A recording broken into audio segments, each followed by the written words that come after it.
دنیا کی بڑی عدالت یعنی کہ UNO میں بھی اس بارے میں بحث ہوئی، لیکن ڈیم بنتے رہے اور دریا سوکھتا رہا۔ 2021 میں عراق سے مذاکرات کا اعلان کر دیا گیا۔ کھیتی تقریباً ختم ہو چکی تھی، لوگ اپنے گھر چھوڑ کر جانے پر مجبور ہو چکے تھے۔ السلام علیکم اور خوش آمدید برین بز میں۔ آج میں آپ سے ایک ایسی بات کرنا چاہتا ہوں جو شاید آپ نے کسی سے نہ سنی ہو۔ ایک دریا تھا جو ہزاروں سال سے بہہ رہا تھا، آج وہ دریا سوکھ رہا ہے۔ ایک سمندر تھا جو دونوں اطراف سے آباد تھا، آج وہ زمین کا حصہ بنتا جا رہا ہے۔ اور ایک زمین ہے جہاں انبیاء علیہ السلام نے قدم رکھے، جہاں اللہ کی نشانیاں ہیں، آج وہاں خون بہہ رہا ہے۔ سوچو، کیا یہ سب الگ الگ واقعات ہیں یا پھر یہ ایک ہی داستان کا حصہ ہیں جو 1400 سال پہلے لکھی جا چکی تھی؟ آج برین باز میں ہم بات کریں گے ڈیڈ سی کے ساتھ سوکھ جانے کی حقیقت، دریائے فرات کے سینے میں چھپے خزانے کا راز، اسرائیل اور فلسطین کی جنگ اور آخری زمانے کی نشانیاں، اور ان سب میں اسلام کیا کہتا ہے، کیونکہ ہر حصہ آپ کو ایک نیا اینگل دے گا۔ دوستو، سب سے پہلے سمجھتے ہیں کہ ڈیڈ سی اصل میں ہے کیا۔ جارڈن اور اسرائیل کے درمیان ایک ایسا سمندر ہے جس میں کوئی مچھلی نہیں جا سکتی، کوئی پانی کا جانور نہیں پلتا، کوئی پودا نہیں اگتا، صرف نمک اور خاموشی۔ اس کا پانی اتنا نمکین ہے کہ اگر آپ اس میں کود بھی جائیں تو ڈوبیں گے نہیں، تیرتے رہیں گے۔ اس لیے اس کو ڈیڈ سی یعنی کہ مرتا ہوا سمندر کہتے ہیں۔ لیکن آج جو ہو رہا ہے وہ اور بھی زیادہ حیرت انگیز ہے۔ یہ سمندر صرف مرا نہیں ہے، یہ غائب بھی ہو رہا ہے۔ دوستو، علوم کی بات کریں تو ڈیڈ سی ہر سال لگ بھگ 1 میٹر اور 10 سینٹی میٹر سوکھ رہا ہے۔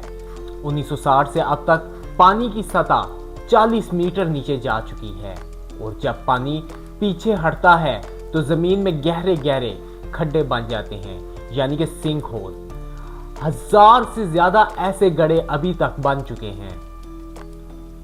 علماء علم کہتے ہیں کہ جارڈن دریا کا پانی کہیں اور موڑا جا رہا ہے۔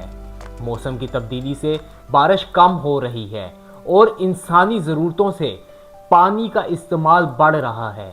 یہ سب دنیاوی وجوہات ہیں، لیکن ایک سوال ابھی بھی باقی ہے، کیا یہ سب کچھ ہے یا پھر کچھ اور بھی چھپایا جا رہا ہے اس کے پیچھے؟ دوستو، اسلامی علماء نے لکھا ہے کہ آخری زمانے میں کچھ بڑے بڑے پانی کے ذخائر ختم ہو جائیں گے، اور ڈیڈ سی جو قرآن اور حدیث کی روح سے بھی دیکھا جا سکتا ہے، اس کا سوکھ جانا ایک خاموش اشارہ ہے۔ اللہ سبحانہ و تعالیٰ سورہ الرحمن میں بار بار کہہ رہے ہیں، فَبِأَيِّ آلَاءِ رَبِّكُمَا تُكَذِّبَانِ، یعنی تو تم اپنے رب کی کن کن نشانیوں کو، نعمتوں کو جھٹلاؤ گے۔ جب پانی جیسی عظیم نعمت ہماری آنکھوں کے سامنے ختم ہو رہی ہے تو یہ سوچنے کی ضرورت ہے ہم کہاں جا رہے ہیں اور ہم نے کیا کیا اپنی دھرتی کے ساتھ۔ دوستوں، میں چاہتا ہوں کہ آپ خود دیکھیں، 1972 میں ڈیڈ سی کا یہ حصہ پانی تھا، اور 2024 میں اسی جگہ سوکھی زمین ہے۔ یہ کوئی اندازے کی بات نہیں ہے، یہ تصاویر ہیں جو خود بولتی ہیں، اور یہ تصویریں جو سوال پوچھ رہی ہیں وہ یہ ہے کہ کیا اللہ کا عذاب صرف آخرت میں آتا ہے یا اس دنیا میں بھی نشانیاں ظاہر ہو جاتی ہیں؟ دوستو، اب بات کرتے ہیں دریائے فرات، دنیا کے قدیم ترین دریاؤں میں سے ایک ہے۔ یہ ترکی کے پہاڑوں سے نکلتا ہے، شام یعنی سیریا سے گزرتا ہوا اور عراق سے ہوتا ہوا خلیج میں گرتا ہے۔ ہزاروں سالوں سے اس دریا نے انسانی آبادیوں کو زندگی دی ہے، پھر چاہے وہ بابل ہو، میسوپوٹیمیا ہو یا سمار۔ یہ سب کے سب اسی دریا کے کنارے پھولے پلے اور بڑے ہیں، لیکن آج یہ وہی دریا دم توڑ رہا ہے۔ دوستو، ترکی نے فرات پر ایک ڈیم بنانے کا منصوبہ شروع کیا۔ اس میں 20 چھوٹے اور بڑے ڈیم شامل ہیں۔ اس ڈیم کی منصوبے نے شام اور عراق کو ملنے والا پانی 40% تک کم کر دیا۔ شام اور عراق نے بار بار شکایات کی۔ دنیا کی بڑی عدالت یعنی کہ UNO میں بھی اس بارے میں بحث ہوئی، لیکن ڈیم بنتے رہے اور دریا سوکھتا رہا۔ 2021 میں عراق سے مذاکرات کا اعلان کر دیا گیا۔ کھیتی تقریباً ختم ہو چکی تھی، لوگ اپنے گھر چھوڑ کر جانے پر مجبور ہو چکے تھے۔ اب میں آپ کو وہ بات سنانا چاہتا ہوں جسے سن کر مجھے رونا آ گیا۔ صحیح بخاری اور صحیح مسلم میں یہ حدیث موجود ہے۔ رسول پاک صلی اللہ علیہ وآلہ وسلم نے فرمایا کہ قیامت اس وقت تک نہیں آئے گی جب تک دریائے فرات سونے کے پہاڑ ظاہر نہ کر دے، اور لوگ اس کے لیے لڑتے ہوں گے، اور 100 میں سے 99 لوگ ہلاک ہو جائیں گے۔ سوچو 1400 سال پہلے یہ بات کہی گئی، اور آج وہی دریا سوکھ رہا ہے۔ اس کے نیچے کیا چھپا ہے ہم نہیں جانتے، لیکن انسان وہاں پہلے سے ہی لڑ رہے ہیں۔ ترکی، شام، عراق پانی کے لیے اور زمین کے لیے لڑ رہا ہے۔ دوستو، بہت سے علماء کہتے ہیں کہ حدیث میں سونے کے پہاڑ صرف اصلی سونا ہی نہیں ہو سکتا ہے یہ تیل ہو سکتا ہے یہ کوئی اور خزانہ ہو جسے ہم معدنیات کہتے ہیں، اور ہو سکتا ہے یہ ایسا خزانہ ہو جس کا ابھی ظاہر ہونا باقی ہے۔ لیکن ایک بات پکی ہے کہ جب فرات کا پانی مکمل گھٹ جائے گا تو نیچے زمین ظاہر ہوتی ہے، اور اس زمین میں کیا ہے صرف اللہ جانتا ہے۔ اور جو حدیث نے بتایا وہ لڑ بھی رہے ہیں، وہ خون بھی بہہ رہا ہے، وہ آج کی دنیا سے بہت قریب ہیں۔ دوستو، میں پہلے یہ کہہ دینا چاہتا ہوں کہ یہ سیاست نہیں ہے، یہ کسی ایک ملک کی طرفداری نہیں ہے، یہ کسی ایک زمین کی بات ہے۔ یہ اس زمین کی بات ہے جس کا ذکر قرآن میں بار بار آیا، یعنی کہ فلسطین، جہاں سے انبیاء علیہ السلام گزرے، جہاں مسجد اقصیٰ ہے، مسلمانوں کا تیسرا مقدس مقام، جہاں حضرت ابراہیم علیہ السلام نے ہجرت کی، جہاں حضرت داؤد اور حضرت سلیمان علیہ السلام نے حکومت کی، اور جہاں حضرت عیسیٰ علیہ السلام پیدا ہوئے۔ یہ زمین مقدس ہے، اور یہ زمین آج خون میں ڈوبی ہوئی ہے۔ دوستو، اکتوبر 2023 کی بات ہے کہ ایک بڑی جنگ شروع ہوتی ہے۔ غزہ پر بڑے پیمانے پر فوج کشی شروع ہوتی ہے۔ ہزاروں عام لوگ، جن میں بچے، عورتیں، بزرگ سب شامل ہیں، شہید ہوئے۔ غزہ کے 90% سے زائد عمارتیں تباہ ہو چکی ہیں۔ ہسپتال، مدرسے، مسجدیں، کچھ بھی نہیں بچا۔ 2025 میں بھی یہ سلسلہ ایسے ہی جاری رہا۔ دنیا دیکھ رہی ہے، کچھ آوازیں اٹھیں، پھر ڈوب جاتی ہیں، لیکن اللہ کی نظر کبھی نہیں ہٹتی، کبھی نہیں۔ اللہ سبحانہ و تعالیٰ سورہ الاسراء میں فرماتے ہیں کہ پاک ہے وہ ذات جس نے اپنے بندے کو ایک رات میں مسجد الحرام سے مسجد الاقصیٰ تک پہنچایا، جس کے گرد ہم نے برکت رکھی ہے تاکہ ہم اسے اپنی نشانیاں دکھائیں۔ یہی مسجد اقصیٰ آج بھی قبضے میں ہے اور آج بھی مسلمانوں کی آہ میں ڈوبی ہوئی ہیں۔ لیکن حدیث میں کیا لکھا ہے اور اس زمین کے بارے میں؟ رسول اللہ صلی اللہ علیہ وآلہ وسلم فرماتے ہیں کہ قیامت اس وقت تک نہیں آئے گی جب تک مسلمان یہود سے نہ لڑ لیں، یہاں تک کہ یہود پتھروں اور درختوں کے پیچھے چھپتے رہیں اور وہ پکاریں، اے مسلمان، میرے پیچھے ایک یہود ہے اور اسے مار۔ یہ حدیث قیامت کی بڑی نشانیوں میں سے ایک ہے۔ میں یہ نہیں کہہ رہا کہ وہ وقت آ گیا ہے، میں یہ ضرور کہہ رہا ہوں کہ آج جو ہو رہا ہے یہ پہلے کبھی نہیں ہوا، اس طرح، اس پیمانے پر، اس کیفیت کے ساتھ، اور یہ سوچنے کی بات ہے۔ آپ سوچئے گا کہ دنیا کیوں کچھ نہیں کرتی؟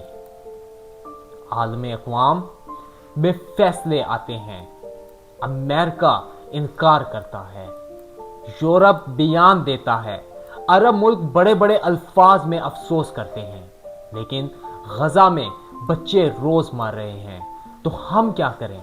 رسول اللہ صلی اللہ علیہ وسلم نے فرمایا کہ جو شخص برائی دیکھے اسے ہاتھ سے روکنے کی کوشش کرے، اگر یہ نہیں ہو سکتا تو زبان سے روکے، اور اگر یہ بھی نہیں ہو سکتا تو دل سے برا جانے، اور یہ ایمان کا کمزور ترین درجہ ہے۔ تو کم از کم دل سے برا سمجھو، دعا کرو، آواز اٹھاؤ، کچھ بھی کرو، لیکن غافل مت رہو۔ دوستو اب ایک بار رک کر سوچو، ڈیڈ سی جارڈن اور اسرائیل کے بیچ، دریائے فرات شام اور عراق میں، مسجد الاقصی بیت المقدس فلسطین میں، یہ تینوں ایک ہی خطہ زمین میں ہیں، یعنی کہ مشرق وسطی، نارمل لینگویج مڈل ایسٹ کے اندر، اور ان تینوں کے بارے میں حدیث میں بیان کیا گیا ہے، اور ان تینوں نے آج کچھ نہ کچھ ہو رہا ہے۔ کیوں؟ موجودہ علوم اس کا جواب دیتے ہیں کہ موسم، سیاست، معاشیت، اسلام اس کا جواب دیتا ہے، آخری زمانے کی نشانیاں، لیکن دونوں ایک ہی سچ کی طرف اشارہ کرتی ہیں۔ یہ دنیا تیزی سے بدل رہی ہے اور ہم تیار ہیں۔ اسلام میں قیامت کی نشانیاں دو طرح کی ہیں، چھوٹی نشانیاں جو پہلے آئیں گی، پھر بڑی نشانیاں جو قیامت سے بالکل پہلے آئیں گی۔ دوستو چھوٹی نشانیوں میں اگر علم اٹھایا جائے تو سچے عالم کم ہو جائیں گے، بے حیائی عام ہو جائے گی، شراب نوشی بڑھ جائے گی، عمارتوں میں مقابلہ بازی ہوگی۔ آج کے زمانے میں آپ دیکھو، فتنہ اور جنگیں ہر طرف پھیل جائیں گی، وقت تیزی سے گزرنے لگے گا۔ پھر بات کرتے ہیں بڑی نشانیوں کی، تو امام مہدی کا نزول ہوگا، دجال کا فتنہ آئے گا، حضرت عیسیٰ علیہ السلام کا نزول ہوگا، یاجوج اور ماجوج، اور وہ بڑی جنگ جس کا فرات کے سونے کے ساتھ تعلق۔ ہم ابھی چھوٹی نشانیوں کے آخری حصے میں ہیں یا بڑی نشانیوں کی طرف بڑھ رہے ہیں، اللہ ہی بہتر جانتا ہے، لیکن نشانیاں روز بڑھ رہی ہیں۔ دوستو بہت سے لوگ پوچھتے ہیں کہ بھائی یہ سب تو موجودہ علوم میں سمجھا جا سکتا ہے، دین کی کیا ضرورت ہے؟ میں آپ کو ایک اینگل سے سوچنے پہ مجبور کرنا چاہتا ہوں کہ 1400 سال پہلے جب کوئی بڑے بڑے جہاز نہیں ہوتے تھے، جب کوئی موسمی تحقیقات نہیں ہوتی تھیں، جب بڑے بڑے ڈیمز نہیں بنائے جاتے تھے، تو رسول اللہ صلی اللہ علیہ وسلم نے اس وقت بھی بتایا کہ فرات سوکھ جائے گا، سونا ظاہر ہوگا، جنگ ہوگی۔ اور آج آپ دیکھو 2024 اور 25 اور 26 کے اندر وہی تحقیق یہی بتاتی ہے، وہی کتابیں یہی بتا رہی ہیں اور یہی بحث کر رہی ہیں کہ یہ اتفاق نہیں ہے، یہ اس بات کی دلیل ہے کہ قرآن اور حدیث میں جو لکھا وہ سب سچ ہے، اور وہ اپنی خواہش سے نہیں بولتا، یہ کچھ نہیں، صرف وہی ہے جو اتارا جاتا ہے۔ سورہ النجم میں اللہ نے وعدہ کیا، علوم اور دین ایک دوسرے کے خلاف نہیں ہیں، جب علم سچا ہوتا ہے وہ اللہ کی طرف سے ہی لایا جاتا ہے۔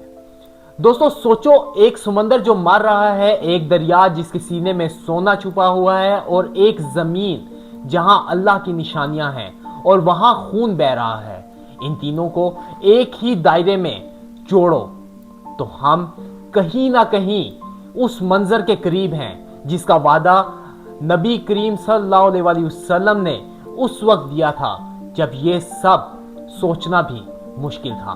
کیا قیامت کل ہے؟ میں نہیں جانتا، صرف اللہ جانتا ہے، لیکن یہ ضرور جانتا ہوں کہ تیاری ابھی کرنا ہے۔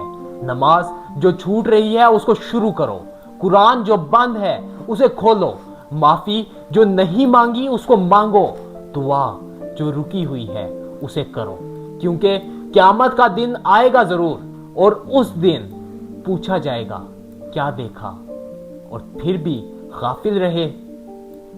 یہ نشانیاں دیکھیں اور اللہ کی طرف پلٹ جائیں۔ آج کی ویڈیو یہاں ختم ہوتی ہے، لیکن سوچ ختم نہیں ہوتی۔ دوستو آج کی ویڈیو میں ہم نے بات کی ڈیڈ سی کے سوکھ جانے کی حقیقت، دریائے فرات کے سینے میں چھپے سونے کے خزانے کی بات، فلسطین جہاں اللہ کی زمین خون میں ہے، اور ان سب کا اسلام سے گہرا تعلق۔ یہ سب اتفاق نہیں ہے، یہ نشانیاں ہیں، اور نشانیوں پر دھیان دینا عقل مند انسان کا کام ہے۔ میں آپ کے ساتھ ایک دعا مانگتا ہوں۔ اے اللہ، فلسطین کے مظلوم بھائی بہنوں کی حفاظت فرما، انہیں آزاد فرما، انہیں سکون عطا فرما، ہمیں ایمان پر قائم رکھ، اور قیامت کے دن ہمیں اپنے محبوب نبی صلی اللہ علیہ وآلہ وسلم کے ساتھ عطا فرما، آمین۔ اگر یہ ویڈیو آپ کے دل کو چھو گئی ہو تو ایک کام ضرور کرنا، اس ویڈیو کو لائک کریں تاکہ یہ زیادہ سے زیادہ لوگوں تک پہنچے، شیئر کریں اپنے دوستوں اور رشتہ داروں کے ساتھ، سبسکرائب کریں برین بز ود طلحہ کو، کیونکہ آگے اور بھی ایسی سٹوریز آتی رہیں گی۔ سبسکرائب کرو برین بز ود طلحہ کو، کیونکہ آگے اور بھی ایسا آئے گا، اور کمنٹ میں لکھو نشانیاں دکھ رہی ہیں، تیار ہو جاؤ۔ اگر آپ یہ لکھیں تو مجھے پتا چلے گا کہ بات آپ تک پہنچ چکی ہے۔ جزاک اللہ۔ اپنا ڈھیر سارا خیال رکھیں، مجھے دعاؤں میں یاد رکھیں۔ اللہ حافظ۔ پاکستان زندہ باد۔